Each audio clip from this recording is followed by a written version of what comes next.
দামি হলো তার স্বামী। স্বামী যেটা বলবে সেটাই তাকে শুনতে হবে। স্বামী যে অর্ডারটা করবে সে অর্ডারটা তাকে মানতে হবে। স্বামীর কথার যদি অবাধ্য হয়ে যায়, যতই ইবাদত বান্দেগি করুক না কেন, তার স্থান জাহান্নামের মধ্যে হবে। আমার রাসূল বলেছে, একজন নারী যদি নামাজও না পড়ে, একজন নারী যদি রোজাও না করে, যদি অসুস্থতার কারণে, যদি তার আপনার কোনো রোগের কারণে যদি এটা হয়ে যায়, আর ওই নারী যদি ইন্তেকাল করে যায়, ওর স্বামী যদি একবার আল্লাহর দরবারে দোয়া করে দেয় যে আমি আমার স্ত্রীর প্রতি সন্তুষ্ট ছিলাম, আমার নবী বলেছেন স্বামীর এই কথাটার কারণে ওই বিবিকে আমার আল্লাহ তাবারক তাআলা জান্নাতে দেবে, তার জন্য জাহান্নামের আগুন হারাম করে দিবে। জোরে বলেন সুবহানাল্লাহ। বাবাজি, ভাইরা, আমার মায়েরা, এই জন্য বিবিদের প্রতি আপনারা গুরুত্ব দেন, আর বিবিরা স্বামীর প্রতি গুরুত্ব দেবে। মেয়েদেরকে কিন্তু গোলাম করে বানানো হয় না। অনেক স্বামী আছে স্ত্রীদের গোলাম মনে করে। করে কি করে না? তোর বাপের বাড়ি থেকে এসে তুই 10 লাখ টাকা নিয়ে এসছিস নাকি, আমি যা বলবো তাই শুনতে হবে তোকে। যদি না শুনে বাড়ি থেকে বার হয়ে যায়, অনেক রকমের কথা বলে। বাবারে, মহিলারা আমাদের গোলাম নয়, ওই মহিলারা আল্লাহর তরফ থেকে আমাদের জন্য নিয়ামত। আমার আল্লাহ বলেছেন, পুরুষদের জন্য আমি নারীকে যদি গোলাম করে বানাইতাম, তবে আদম আলাইহিস সালামের পায়ের মাটি দিয়ে তৈরি করতাম। যদি আমি নারীদেরকে যদি ছোট করে বানাইতাম, তা আদম আলাইহিস সালামের হাতের মাটি দিয়ে তৈরি করতাম। কিন্তু না না, নারীদেরকে পুরুষদের জন্য নিয়ামত করে তৈরি করেছে। এই জন্য আদম আলাইহিস সালামের বাম দিকের বক্ষস্থলের মাটি লইয়া আমি নারীদেরকে তৈরি করেছি। এই জন্য নারীদের স্থান পায়ের তলে নয়, নারীদের স্থান গোলামি করা নয়। নারীদের জায়গা হলো প্রত্যেকটা স্বামীর বুক স্থলে, হৃদয়ে মাঝে। জোরে বলেন সুবহানাল্লাহ। বাবাজি, ভাইরা, আজকে আমরা মনে করি তালাকে একবার যদি তালাক দিয়ে দিই বিবি ভয় করবে। আমরা অনেকে মনে করি তালাকটাকে সহজ মনে করে, নামাজ পড়তে হবে এটা বুঝি না, রোজা করতে হবে এটা বুঝি না, শরীয়তে আইন কানুন নিয়ম কানুন বুঝি না। কিন্তু বাবার আগে রাগান্বিত হয়ে গেলে জলদি করে বিবিকে তালাক দিয়ে দি। আর তালাক দেওয়ার পরে আবার 2 মাস পরে ওই বউয়ের অর্থাৎ ওই স্ত্রীর বাপের গিয়ে হাত ধরে বলে ভুল হয়ে গেছে, বিবি পাঠিয়ে দেন। বলে কি বলে না? বাবারে, একটা কথা শুনলে আমার নবী বলেছেন বিবিকে তালাক তখনই দিতে হবে যখন তুমি নিজে চিন্তা করবে আমি বিবি নিয়ে আর চলবো না। যখন তুমি চিন্তা করবে এই বিবিকে নিয়ে আমি সংসার করতে পারবো না, তখনই একমাত্র তালাক দাও। বুঝে সুঝে বুদ্ধি নিয়ে তারপরে তালাক দিও। কথায় কথায় তুমি তালাক দিও না। আজকে বাবা প্রায় ঘরে ঘরে অনেক বিবিকে অনেক স্বামী তালাক দিয়েছে, কিন্তু সমাজ জানে না, বাপ মা জানে না, একমাত্র স্বামী আর স্ত্রী জানে। ওইভাবে অনেকে সংসার করতে আছে, কিন্তু তারা জানে না এই তালাকটা কেউ জানুক আর না জানুক, আমার আল্লাহ তাবারক তাআলা জানে। আর এই তালাকের ইফেক্টটা আপনার পড়বে সন্তানের মধ্যে, ছেলেদের মেয়েদের মধ্যে এই তালাকের ইফেক্টটা পড়বে। আপনি বলবেন কেমন ইফেক্ট পড়বে? এই তালাকটা আপনি কাউকে দেননি, কেউ শোনেনি, কেউ জানে না, এটা ঠিকই। আস্তে আস্তে আস্তে আস্তে ওই সন্তানগুলো বাপকে বেশি ভালোবাসবে কিন্তু মাকে বাসবে না। আবার কেউ আপনার মাকে বেশি ভালোবাসবে, আব্বাকে ভালোবাসবে না। এটা কিন্তু বাবা ওই গুনার কিন্তু আপনার ইফেক্ট পড়েছে সন্তানের উপরে। এটা আপনি বুঝতে হয়তো পারেন না। আরে বাবা রে ভাইরা, আপনি যখন একটা জিনিসকে ঘৃণা করবেন, মন থেকে একেবারে ঘৃণা যখন করবে, তখন সেইখান থেকে সরবে, তার আগে সরবেন না। আমরা মনে করি তালাকটাই আমাদের শেষ সিদ্ধান্ত, এতে আমাদের ঝামেলা কমে যাবে। কিন্তু বাবা না রে, ঝামেলা তালাক দিলে আরো বেড়ে যাবে। এই জন্য আমার রাসূল পাক সাল্লাল্লাহু তাআলা আলাইহি ওয়াসাল্লাম রাগ কমানোর জন্য একটা ওষুধ দিয়েছে, একটা দাওয়া দিয়েছে। দাওয়াটা নেবেন কিনা? নেবেন? কে কে নেবেন? একবার হাত উঠান তো দেখে। 2 জন 3 জন সবাই নেবে? তো ও ডাক্তারের কাছে ওষুধ নিতে গেলে তাকে তো বলতে হবে যে আমার কোমরে ব্যথা করছে নাকি, না বললে কি করে দিবে? সুবহানাল্লাহ। আমার নবী বলেছেন যাদের রাগ বেশি, রাগকে কন্ট্রোল করার জন্য আমি একটা দাওয়া দিয়েছি, একটা ওষুধ দিয়েছে। আমার নবী যে ওষুধ দিয়ে দিয়েছে, ওই ওষুধের উপরে কোনো বিজ্ঞানের চালাকি খাটেনি, কিয়ামত পর্যন্ত খাটবে না। জোরে বলেন সুবহানাল্লাহ। আমার নবী মুস্তাফা সাল্লাল্লাহু তাআলা আলাইহি ওয়াসাল্লাম বলেছে, হ্যাঁ আমার উম্মতিরা, তোমাদের যখন খুব রাগ হয়ে যাবে তখন তোমরা দ্রুত ভাবে বসে যাবে। বসে গেলে অনেকটা রাগ কমে যাবে। বসেও যদি রাগ না কমে তোমরা জলদি করে শুয়ে পড়বে, আর শুয়ে গেলে তোমাদের সব রাগ কমে যাবে। জোরে বলেন সুবহানাল্লাহ। বিরাদারনে মিল্লাত ইসলামিয়া, এই জন্য আমরা বিবিদেরকে খ্যাচখ্যাচ করব না, নাক দেখাবো না, মুখ দেখাবো না। বিবিদেরকে আমরা কোনো রকমের বলবো না বাড়ি থেকে বার হয়ে যায়। সব চাইতে নিকৃষ্ট কথা হলো বিবিদেরকে যারা বলে বাড়ি থেকে বার হয়ে যা, এই কথাটাই আমার আল্লাহ তাবারক তাআলা পর্যন্ত নারাজ হয়ে যায়। বাপের বাড়িতে 16 বছর, 18 বছর, 20 বছর লালিত পালিত হওয়ার পরে ওই বাপের বাড়িটা ছেড়ে স্বামীর বাড়ি আসে। স্বামীর বাড়িতে সারা জীবন কাটিয়ে দিব বলে, আর ওই স্বামী যদি বলে বাপ আমার বাড়ি থেকে বার হয়ে যা, ওই কিন্তু বিবির আর বাড়ি থাকে না। বাপের বাড়িটা আর বাপের বাড়ি থাকে না, স্বামীর বাড়িটাই তার আসল বাড়ি হয়ে যায়। স্বামীর বাড়িতে সারা বছর থাকলে স্বামী বলে না যে আমার বাড়িতে বসে বসে খাচ্ছ আর ঝামেলা লাগাচ্ছ, এটা কিন্তু স্বামী বলে না। কিন্তু বাপের বাড়িতে যদি 3 মাস 4 মাস থাকা যায়, বাপ না বললেও, মা না বললেও, ভাই ভাবি বোন আত্মীয় স্বজন বলে তোর এতই চরিত্র খারাপ যে স্বামীর বাড়িতে ঝামেলা করে আমার বাড়িতে এসে ঝামেলা লাগিয়েছিস। অনেকে আছে বলে, কেউ বলে না। এই জন্য মা বোনেরা রে কষ্ট করে স্বামীর বাড়িতে থাকবে, আর স্বামীরা বলবে না বাড়ি থেকে বার হয়ে যায়। প্র্যাকটিক্যালি কিছু ওয়াজ আপনারা শুনে যান, জীবনী আপনাদের কাছে হবে, চিন্তা করিয়েন না। তবে এইরকম কিছু প্র্যাকটিক্যাল জ্ঞানের আমাদের দরকার আছে না নাই? আছে না নাই? আছে বাবা। বাবা শোনে আমার মা বোনেরা, আজকে স্বামীদের সঙ্গে চালাকি করছে শফিকের ভিডিও দেখে, আজকে স্বামীদের সঙ্গে চালাকি করছে আপনার সিরিয়াল দেখে, আজকে স্বামীদের সঙ্গে চালাকি করছে আজকে আপনার কি বলে হটস্টার দেখে, এইরকম কিছু দেখে বিবিরা স্বামীদের সঙ্গে চালাকি করছে বলে। হুজুর আপনি কেমন করে বললেন, একবার উদাহরণ দেন। একজন মা স্বামীর জন্য ভাত রান্না করছে, স্বামীর জন্য ভাত রান্না করেছে, আর বাবা শফিকের ভিডিও দেখছে। এই ভিডিওতে এত পাগল হয়ে গেছে, ভাত পুড়ে গেছে জানতে পারে না। যখন গন্ধ বের হচ্ছে তখন ওই যারে যে ভাতটা পুড়ে গেল, এবার মার পাশিয়ে এবার তলের পুড়া ভাতগুলো ফেলে দিল, আর ওই ভাতটা কিন্তু স্বামীকে আপনার খুলে দিয়েছে। বাবা পুড়া ভাত যদি ফেলে দেন তবে ভাতটা পুরা দেখতে পাবেন না, কিন্তু পুরা যে গন্ধটা আছে ওই গন্ধটা দূর হবে না, হবে না। এবার স্বামী বলতেছে বিবিরে আজকে ভাতটা পুরা পুরা কেন গন্ধ করতে আসে। এবার বিবি বলছে এই রেগে গেল। এবার যদি বলে ভাত পুড়ে গেছে, স্বামী তো রেগে গিয়ে বলবে কি করে পুড়লো, হয়তো মারও হইতে পারে, না হলে অন্য গরম দেখিয়ে কথা বলবে। এই জন্য স্বামীর সঙ্গে চালাকি করতে হবে। এবার স্বামীকে বলছে স্বামী গো আপনি কোনোদিন কি তান্দুরি রুটি খেয়েছেন? বলে হ্যাঁ খেয়েছি। বলে তান্দুরি রুটি কি পুরা পুরা গন্ধ করে না? বলে করে। তবে ওই তান্দুরি রুটি কি খেতে খারাপ লাগে? বলে না খুব ভালোই লাগে। বলে স্বামী গো এতদিন তান্দুরি রুটি খাইয়াছো, আজকে আমি আদর করে যত্ন করে আমি তোমার জন্য তান্দুরি ভাত বানিয়েছি। যত্ন করে আদর করে আজকে তান্দুরি ভাত বানিয়েছে। স্বামী বলছে আরে আমার বিবি আমাকে কত ভালোবাসে যে আজকে তান্দুরি ভাত বানিয়েছে, জীবনে কোনোদিন খাইনি। বিবি যখন বানিয়েছে আমি আরাম করে ভাতটা গোস্ত দিয়ে খাবো। বাবারে স্বামীকে তুমি বুঝাইয়া দিলা ঠিকই, কিন্তু তুমি তো চালাকি করলা। এই চালাকি কাল কিয়ামতের দিনে যখন ধরা পড়ে যাবে, তুমি যদি স্বামীকে ভালোবাসো তবুও তোমাকে ওই স্বামীর সঙ্গে জান্নাতে দেওয়া হবে না। আর স্বামীকে যদি ভালোবেসে চালাকি না করো, কিয়ামতের দিন ওই স্বামী যদি স্ত্রীকে চায় তো তোমাকে আমার আল্লাহ হুরের মতো চেহারা এবং ক্ষমতা দিয়া স্বামীর সঙ্গে জান্নাতবাসী করবে। জোরে বলেন সুবহানাল্লাহ। বাবাজি ভাইরা আমার মায়েরা, বিবিদেরকে কেমন ভালোবাসতে হবে আর বিবিরা স্বামীদের কেমন ভালোবাসবে, আসেন আমার নবী মুস্তাফা সাল্লাল্লাহু তাআলা আলাইহি ওয়াসাল্লামের কাছ থেকে আমরা একবার দেখে নিই জীবনীটা, শুনে একটু ইতিহাসটা আমরা লক্ষ্য করে স্বামী স্ত্রী কেমন ব্যবহার দেখাতে হবে, কেমন ভাবে চলতে হবে একবার আমরা লক্ষ্য করব। তবে আমাদের জীবনটা পরিবর্তন হয়ে যাবে। আমার খাদিজাতুল কুবরা রাদিয়াল্লাহু তাআলা আনহা উনি পায়গাম পাঠালেন, চিঠি পাঠালেন কার কাছে? আমার নবীজির কাছে। বলে আমি আপনাকে ভালোবাসি, আমি আপনাকে বিবাহ করতে চাই, তবে আপনি যদি রাজি থাকেন আমাকে বিবাহ করতে পারেন। আমার নবী বললেন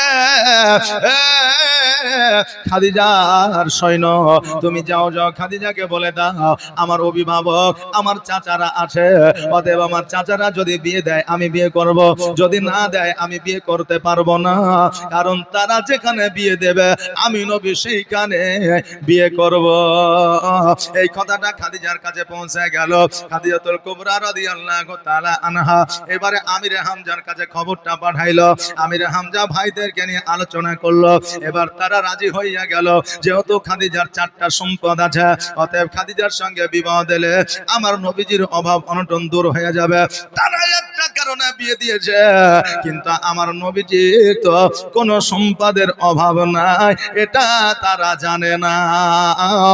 এবার আমার নবী বললেন, ওগো চাচা, আজকে খাদিজাকে আমি বিবাহ করব, কিন্তু আমার 3টা শর্ত যদি মেনে লয়। বলে কি কি শর্ত?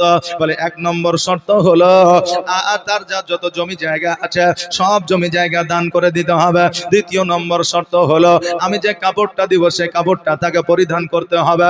3য় নম্বর শর্ত হলো 7 দিন ধরে অনাহারে থাকলেও একটা খেজুর খেতে বসলে ফকির মিসকিন চলে আসলে নিজে না খেয়ে ফকির মিসকিনকে দিয়ে দিতে হবে। চাচা আমিরে হামজা মুচকি হাসি দিয়ে বলতেছে, ভাতিজা তুমি বিয়ে করবে না ডাইরেক্ট বলো, ইনডাইরেক্ট কেন বলছো?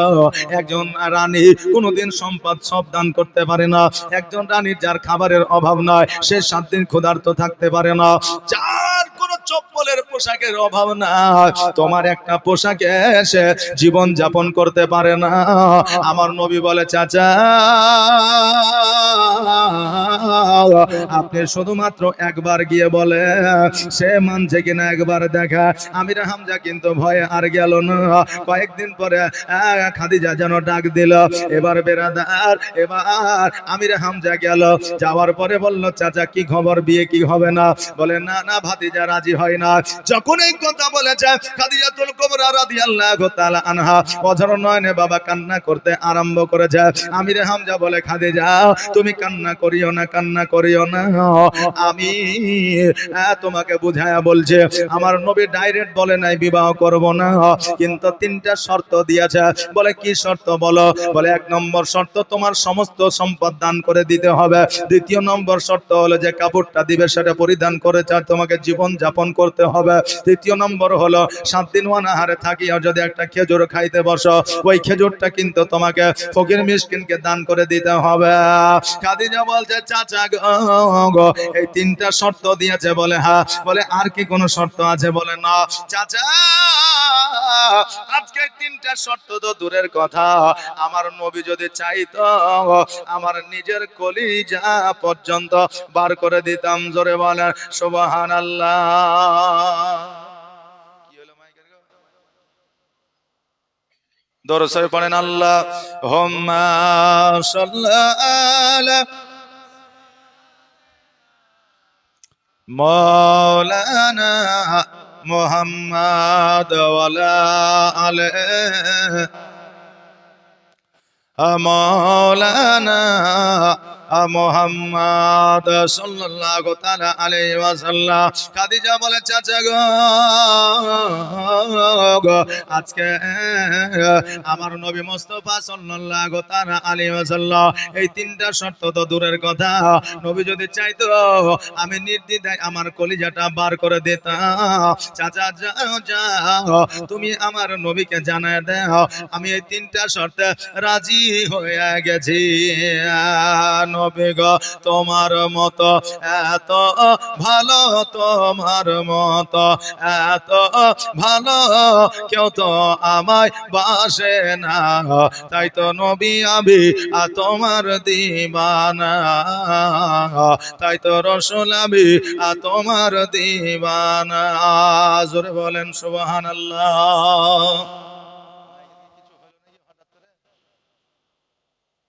দেখেন মাইক না উঠলে মুশকিল হয়ে যাবে। মাইক ম্যানরাই তো আপনাকে চালাইছে নাকি বলে প্রতিদিন চলছে। মাইক ম্যান যদি ঠিকঠাক না চালায় বুঝলেন, একমাত্র মৌলবীদেরকে যদি বসাইতে পারে তো মাইক ম্যানরাই পারবে, যে তাছাড়া কেউ পারবে না। তো মাইক যদি ভালো বাজে তাইলে আমরা ওকে, আর যদি একটু খারাপ বাজে তাইলে বুঝলেন হয়ে গেল আমাদের ওয়াজ।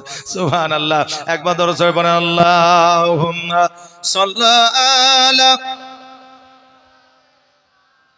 মাওলানা মুহাম্মদ ওয়ালা আলে সাইয়্যিদিনা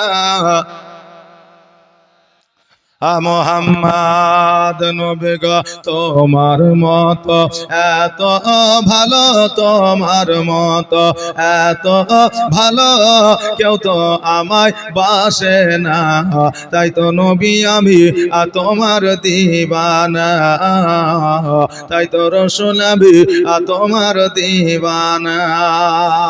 ও কি শুনেছে কিতাবের লেখা, নবী ছাড়াই আমার জীবন ফাঁকা গো। ও কি শুনেছে কিতাবের লেখা, নবী ছাড়াই আমার জীবন ফাঁকা গো। নবীজিকে ভালো না বাসিলে, নবীজিকে ভালো না বাসিলে আল্লাহ পাওয়া যাবে না, তাই তো নবী আমি তোমার দিবানা, তাই তো রাসূল আমি তোমার দিবানা। তোমার মতো এত ভালো, তোমার মতো এত ভালো কেউ তো আমায় বাসে না, তাই তো নবী আমি তোমার দিবানা, তাই তো রাসূল আমি তোমার দিবানা। বাবাজি ভাইরা, আমার নবী মুস্তাফা সাল্লাল্লাহু তাআলা আলাইহি ওয়াসাল্লামকে আসার পরে বলল, ভাতিজা তুমি যে তিনটা শর্ত দিয়েছিলা ওই তিনটা শর্তে খাদিজা রাজি হইয়া গেছে। আমার নবী বলে, চাচা গো খাদিজা যদি রাজি হইয়া যায় আমি নবী আমিও রাজি আছি। বিবাহের দিন হয়ে গেল, আমার নবী মুস্তাফা সাল্লাল্লাহু তাআলা আলাইহি ওয়াসাল্লামের সঙ্গে খাদিজার যেন বিবাহ হয়ে গেল। ওই সময়তে মোহরানা আদায় করেছিল। বেরাদার, মোহরানার গুরুত্ব শরীয়তে আছে, পণের কোনো গুরুত্ব না। কিন্তু বাবা আমরা পণের উপরে গুরুত্ব দিয়ে মোহরানার উপরে গুরুত্ব আমাদের না। বিয়ের যখন দিন করতে যায়, ডেট ফিক্স করতে যায়, তখন মোহরানার আলোচনাটা পরে হয়, লেনদেনের আলোচনাটা কিন্তু বাবা আগে হয়। বলে কি দিবা একবার বলো, যদি ভালো লাগে তবে দিব, না হলে দেব না। এবার খাট পালং আর আপনার বাইক টাইক সবকিছু দিয়ে 4 লাখ টাকা বাজেট হইলো। এবার মেয়ের বাপ বলছে তাহলে বিহাই একটা কাজ করেন, মেয়ের মোহরানাটা করেন। বলে 1000 একটা করো। আচ্ছা, ওর মতো লেহাজ লজ্জার কার আছে? যেদিকে 4 লাখ টাকা পড়লিছে ওইটা হলো হারাম, আর যেটা হালাল মোহরানা আদায় করা ওই হালালটাকে বলছে 1000 একটা করো। এখন যদি বর্তমানে সবচাইতে বেশি হয়তো 5000 থেকে 10,000 টাকা, তার বেশি কিন্তু বাবা হয় না, খুব কমই হয়। আর যদি 10,000-এর বেশি চলে যায় তবে বলে এটা বাকিতে করে দাও, ওই মেয়ে কবরে যাওয়া পর্যন্ত পাই না। না মোহরানা কিন্তু পাই না, বাকি বাকি থেকে যায়। হ্যাঁ বাবাজি ভাইরা, আমার মায়েরা রাগ করবেন না, বাবা যেটা বাস্তব সেটাই বাবা বলছে। আজকে আমার নবীজি সেই আমলে একটা নয়, দুইটা নয়, তিনটা নয়, পাঁচটা নয়, 10টা নয়, আমার নবীজি খাদিজাতুল কুবরা রাদিয়াল্লাহু তাআলা আনহাকে 70টা ওট দিয়া মোহরানা আদায় করেছিলেন। জোরে বলেন সুবহানাল্লাহ। বেরাদার মিল্লাত ইসলামিয়া, এবার আমার নবী মুস্তাফা সাল্লাল্লাহু তাআলা আলাইহি ওয়াসাল্লাম বিবাহ করার পরে স্বামী আর স্ত্রী একই ঘরে আছে। আমার নবী মুস্তাফা খাদিজার কোলে যেন মাথা দিয়ে আরাম করতে আছে। আর আমার নবীজির বাবরি চুল বড় বড়, চারিদিকে সমান চুল ছিল। এবার খাদিজা যেন চুলগুলোকে আপনার নাড়াচাড়া করছে, মাথাটাকে যেন নাড়াচাড়া করতে আছে। বাবারে, এই সময় খাদিজা আর আমার নবীজি গল্প করতে আছে। আজকে আমরা এত মূর্খ, আজকে আমরা এত পাগল। আমার আল্লাহ তাবারাক তাআলা বলেছে, স্বামী আর স্ত্রী যদি একে অপরের দিকে তাকিয়ে যদি মিচকে হাসে, স্বামী আর স্ত্রী যদি একই ঘরে যদি সময় দেয়, আমি আল্লাহ ওই বান্দা বান্দিকে হজের সব দান করে। জোরে বলেন সুবহানাল্লাহ। কিন্তু বর্তমানে স্বামী স্ত্রী আমরা সময় কাটাই না একই সঙ্গে। স্বামী যায় চায়ের দোকানে ক্যারাম বোর্ড খেলতে, আর বিবি ঘরে বসে বসে মোবাইলে ফ্রি ফায়ার খেলে। এই বাবাজি ভাইরা, আমরা যদি স্বামী স্ত্রী একই সঙ্গে থাকি, আমাদেরকে আল্লাহ তাবারক তাআলা নেকি দেয়, কিন্তু আমরা নেকি বঞ্চিত করি। আমরা বাইরে গিয়ে সময়টা কাটাই, যখন রাত্রি 12টা 12:30 বাজে, তখন বাড়িতে এসে দেখি বিবি ঘুমিয়েছে, ছেলে ঘুমিয়েছে। এবার চারটে খাবার খাইলো আর না খাইলো, স্বামীও ঘুমিয়ে গেল, সকালবেলায় কাজে যাইতে হবে। এই মূলত কারণের জন্য অনেক পরিবারে পরকীয়া বেড়ে গেছে। বলে পরকীয়ার কারণটা কি বলো? বলে আমার স্বামী আমাকে সময় দেয় না, গল্প করে না, ফোন করে না, যার গুরুত্ব আমার উপরে নাই, তার সঙ্গে সংসার করে কি করব? কথা বললেন না। বিবি যখন ফোন করে স্বামীকে বিরক্ত লাগে, পরের স্ত্রী যখন ফোন করে স্বামীকে তখন মজা লাগে, ভালো লাগে। এই জন্য অনেক পরিবারে বাবা তালাক হয়ে যাচ্ছে, পরকীয়ায় নারীরা যুক্ত হয়ে যাচ্ছে। শুধু মেয়েদের দোষ দেয়, আমার বিবি ভালো না, তুমি যে ভালো না, তোমার দিকেও একবার খেয়াল করো। কথা কি আমার বুঝতে পারছেন? হ্যাঁ বাবা যে ভাইরা, আমার নবী মোস্তফার মাথাটাকে নাড়ছেন। এবার আমার নবীজি কথা বলতে বলতে, গল্প করতে করতে যেন বাবা ঘুমিয়ে পড়েছে। এবার খাদিজাতুল কুবরা রাদিয়াল্লাহু তাআলা আনহা, উনি দেখছেন নবী আমার ঘুমিয়ে গেছে, আমিও এবার একটু আরাম করে নি, বিশ্রাম করে নি। এবার আমার মা খাদিজাতুল কুবরা রাদিয়াল্লাহু তাআলা আনহা যেন বাবা শুয়ে পড়েছেন, ঘুম চলে এসেছে। এবার যখন মধ্যরাত্রি, তখন খাদিজা চোখ খুলে দেখছে যেন ওই বিছানায় আমার নবীকে দেখা যায় না। যখনই দেখেছে নবী না, চট করে খাদিজার ঘুম ভেঙে গেছে। তার কারণ আগে যে স্বামীগুলোকে আপনার বিবাহ করেছিল, সেই স্বামীগুলো ইহজগৎ ছেড়ে পরজগৎ গমন করেছিল। এই জন্য খাদিজার মনের মধ্যে একটা ভয় আছে। এবার বাবা, এবার খাদিজাতুল কুবরা রাদিয়াল্লাহু তাআলা আনহা রাজপ্রাসাদে যেন আমার নবীকে খোঁজাখুঁজি করতে আছে, কিন্তু নবীকে খোঁজে পাওয়া যায় না। আমার খাদিজাতুল কুবরা একজন বাদশাহিনী, একজন রানী। ওই খাদিজা খালি পায়ে আমার নবীকে খোঁজার জন্য রাত্রি বেলায় বন জঙ্গলে বার হয়ে গেল। না জানি নবী কোথায় গেল, কোথায় গেল। আজকে আমাদের বাড়িতে স্বামীরা যদি রাগ করে বিবির সঙ্গে ঝামেলা করে যদি বার হয়ে যায়, বিবি 5 দিন হয়ে গেলেও খোঁজ খবর নেয় না যে তোর রাগ আছে, আমার রাগ আছে কিনা দেখ, শুধু তোর আছে নাকি আমারও রাগ আছে। এখন স্বামীরা যদি বলে বিবি একটু পাটা টিপে দে, বলে তুমি কি আমাকে পা টিপার জন্য নিয়ে এসেছো নাকি? কথা বলেন না, পা টিপতে আমি পারবো না। কিন্তু মা শোনো, একজন স্বামীর সেবা করলে আমার রাসূল কি বলেছে দেখা, আমার নবী মুস্তাফা বলেছে, একজন স্বামী যখন কাজ করে ক্লান্ত হয়ে বাড়িতে এসে শুইবে, আমার ওই বিবি যখন স্বামীর হাত পা মাথাটা টিপে দেবে, ওই টিপার কারণে যদি স্বামী খুশি হয়ে যায়, আমার নবী বলেছেন ওই বিবির জন্য আল্লাহর জাহান্নাম হারাম হয়ে যায়। জোরে বলেন সুবহানাল্লাহ। একজন বিবির কাছে স্বামীর গুরুত্ব সব সময় বেশি, চাহে স্বামী পাগল হোক, চাহে স্বামী শিক্ষিত হোক, চাহে স্বামী যেমনই হোক না কেন, একজন বিবির কাছে একজন স্বামী রাজা মহারাজা। জোরে বলেন সুবহানাল্লাহ। বাবা যে ভাইরা, এবার খাদিজাতুল কুবরা রাদিয়াল্লাহু তাআলা আনহা খোঁজার জন্য বার হয়ে গেছে। সারা রাত যেন খোঁজাখুঁজি করেছে।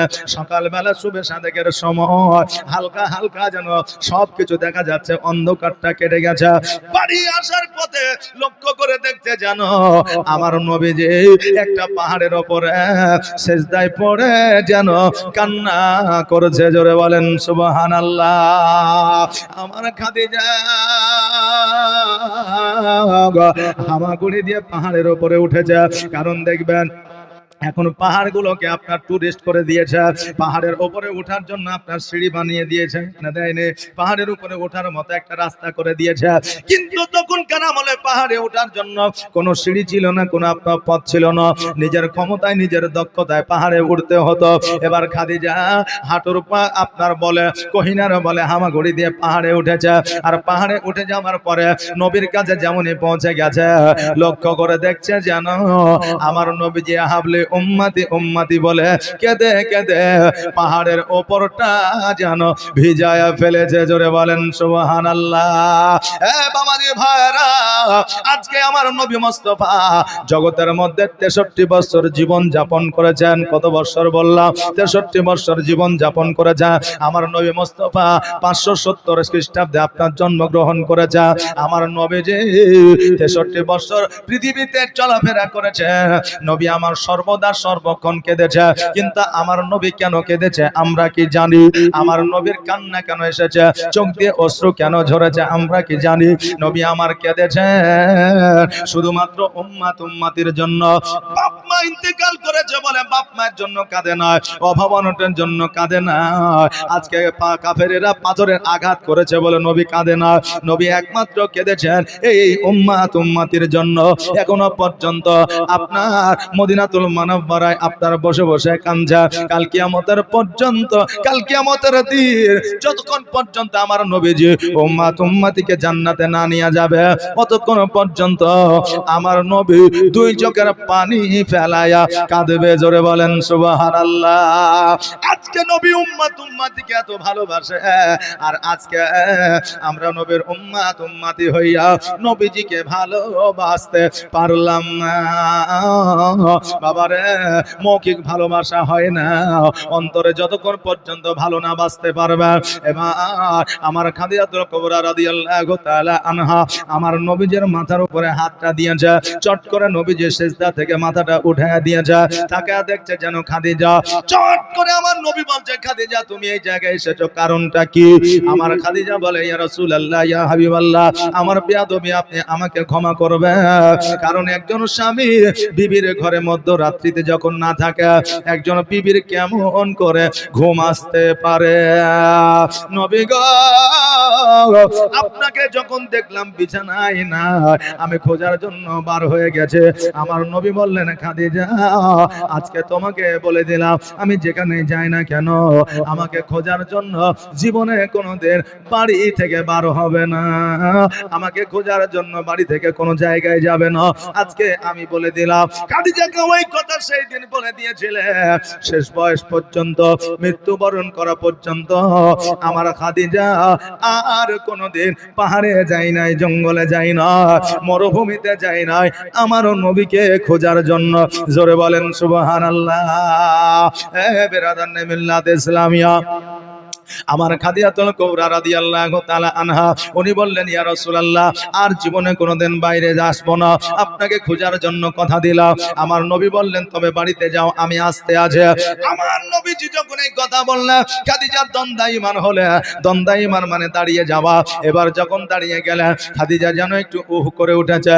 নবী আমার বললেন, খাদিজা তোমার কি হয়েছে, তুমি কেন আহা করে উঠলে, কারণটা কি?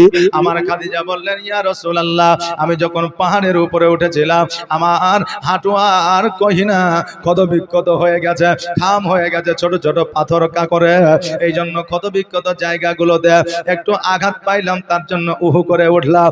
নবী আমার বললেন, কোন জায়গায় একবার দেখে। আমার খাদিজাতুল কুবরা রাদিয়াল্লাহু তাআলা আনহা ওই ক্ষতবিক্ষত জায়গাগুলো দেখালেন। নবী আমার থুতু মুবারক লাগিয়ে দিলেন। খাদিজা বলছে, খোদার কসম করে বলে, ওই ক্ষতবিক্ষত জায়গাতে আমার নবী যখন থুতু মুবারক লাগিয়ে দিয়েছিল, ওই জায়গাগুলো ক্ষতবিক্ষত থাকা তো দূরের কথা, ব্যথা বেদনা তো থাকা দূরের কথা, ওই জায়গায় একটু দাগ পর্যন্ত ছিল না। জোরে বলুন সুবহানাল্লাহ। আজকে নবীজির থুতুর পাওয়ার এত ছিল, তাহলে আমার নবীর পাওয়ার কত ছিল? আমার নবীর কত পাওয়ার ছিল? আজকে জগতের মধ্যে অনেক মানুষ বলে নবী আমার মতো ছিল। বাবারে, আপনাদের বলে দিয়ে যায়, নবীর মতো কেউ আসেনি, কিয়ামত পর্যন্ত আসবে না। নবীর মতো হয়নি, কিয়ামত পর্যন্ত কেউ হবে না। নবী হলো আমার আলা, নবীর সাথে হবে না কারো তুলনা। খাদিজাতুল কুবরা রাদিয়াল্লাহু তাআলা আনহা উনি কিন্তু বাবা গুটি গুটি পায়ে বাড়ির দিকে আগিয়ে আসলেন। সকালবেলা আমার নবীজি যখন খাদিজা রাজপ্রাসাদে আসতে আছে, মক্কা নগরের মানুষেরা বলছে, দেখ রে দেখ, আজকে মুহাম্মদ এমন একজনকে বিবাহ করেছে, আজকে তার সমস্ত রাজত্ব নিয়েছে, আজকে এমন একজনকে বিবাহ করেছে, তার সোনা দানা মণি মুক্তা নিজে নিয়ে নিয়েছে। আমার নবীজি দুই চোখের পানি ছেড়ে দিয়া খাদিজার রাজ দরবারে গিয়ে একটা ঘরের মধ্যে যেন কান্না করেছে। আমার খাদিজা বলছে, ইয়া রাসূলুল্লাহ, ইয়া হাবিবাল্লাহ, নবী গো, আপনি এই অঝর নয়নে কান্না করেন কেন? কেন? আপনি দয়া করে কান্নাটা বন্ধ করে, কারণ আপনার কান্না আমি খাদিজা সহ্য করতে পারি না। নবী আমার বলে, খাদিজা তুমি আমার জন্য একটা কাজ করতে পারবে? বলে খাদিজা, আজকে তোমার যত সম্পদ আছে, জমি জায়গা রাজত্ব আছে, সবকিছু কি তুমি গরিব মিসকিনের মধ্যে বিলি বন্টন করতে পারবে?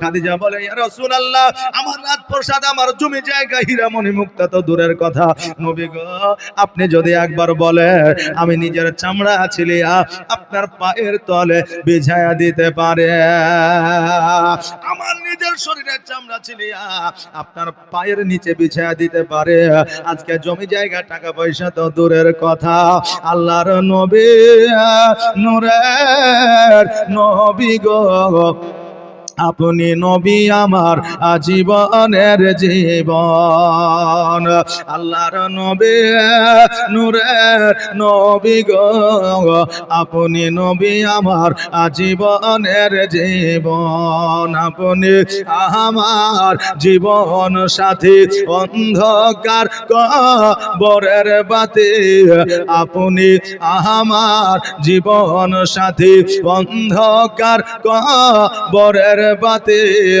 আপনি নবী আমার নির্জনের একজন, আল্লাহর নবী, নূরের নবী গো আপনি নবী আমার আজীবনের জীবন, আর দেখে আপনার মুআজিজা ভাগবতী হয় খাদিজা, আর দেখে আপনার মুআজিজা ভাগবতী হয় খাদিজা, সঁপে দিল নবী আজীবন আর মরণ, আল্লাহর নবী, নূরের নবী গো আপনি নবী আমার আজীবনের জীবন, আপনি আমার জীবন সাথী, অন্ধকার কবরের বাতি, আপনি আমার জীবন সাথী, অন্ধকার কবরের বাতি, আপনি নবী আমার নির্জনের একজন, আল্লাহর নবী, নূরের নবী গো আপনি নবী আমার আজীবনের জীবন, আল্লাহুম্মা সাল্লি আলা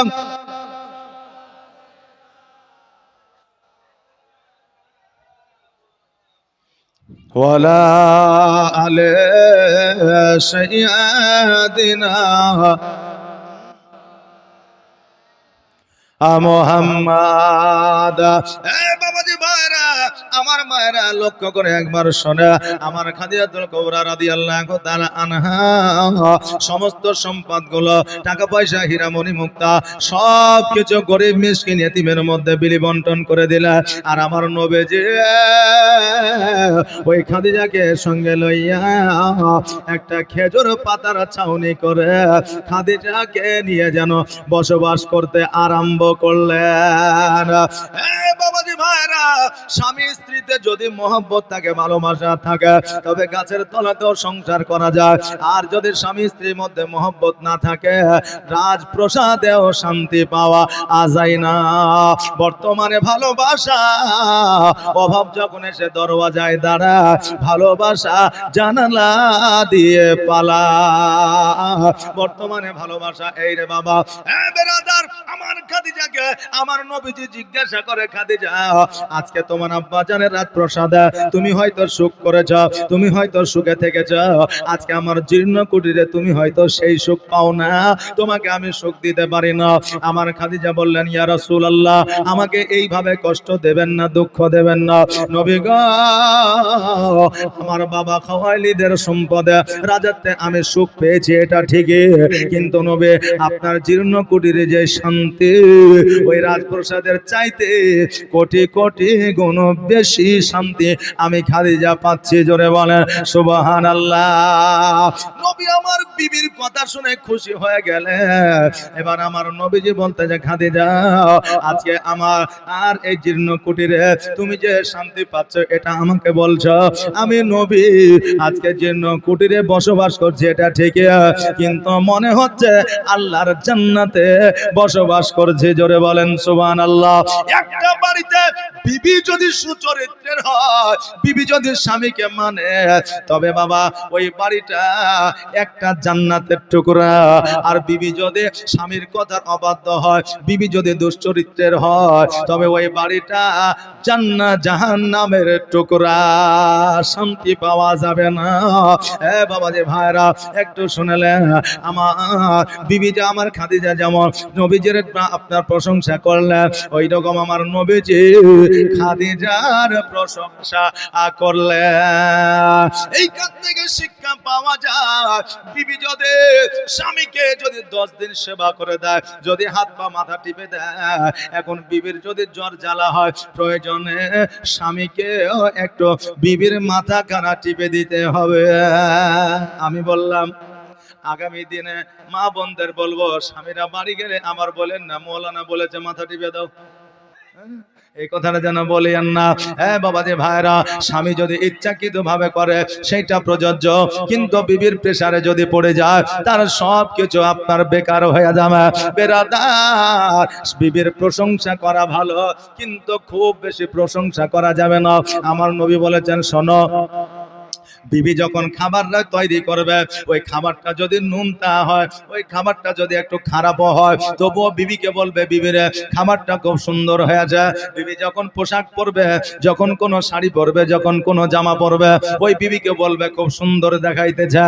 বিবি যখন কোনো খুশবু ব্যবহার করবে, বলবে খুশবুটা খুব সুন্দর লাগছে, বিবির প্রশংসা করবে, দেখবে বিবি খুশি হয়ে যাবে। এটা আমার কথা নয়, এটা শরীয়তি কথা। বিবিদের প্রশংসা করতে বলেছে।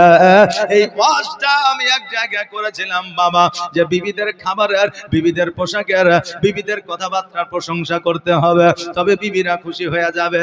ওই যুবক জালসা থেকে বাড়িতে গেছে, যাওয়ার পরে খেতে বসেছে।